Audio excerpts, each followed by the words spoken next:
What are some examples of unfunded federal mandates?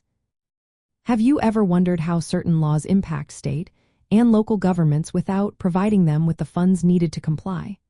This is where unfunded federal mandates come into play.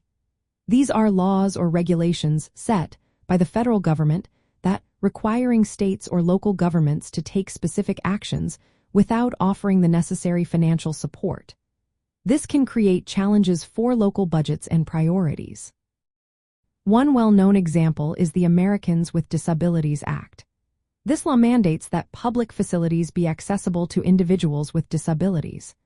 While the goal is to promote equal access, the costs of making these changes can be a burden for local governments and businesses, especially when they do not receive federal funding to help cover these expenses. Another example is the Clean Air Act and the Clean Water Act. These laws establish federal standards for air and water quality. States and local governments are responsible for enforcing these standards, often at their own expense. This can strain local budgets, as they may have to allocate funds away from other important services to meet these federal requirements.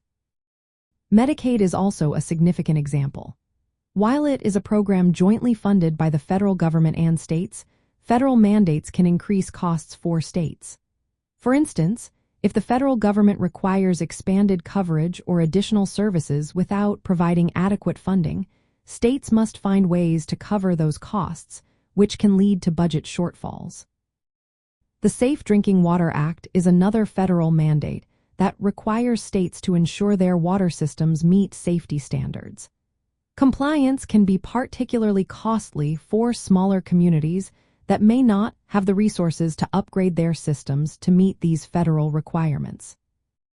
These examples highlight how unfunded federal mandates can impose financial burdens on states and local governments. This often leads to increased taxes or cuts in other local services. From a conservative viewpoint, these mandates are seen as an overreach of federal authority. They argue that such requirements infringe upon state sovereignty and local decision-making. Many conservatives advocate for reforms that either provide adequate funding for these mandates or allow states more flexibility in how they implement federal policies. Understanding unfunded federal mandates is essential for grasping the dynamics between federal and state governments. These mandates illustrate the ongoing tension between national policy objectives and local governance.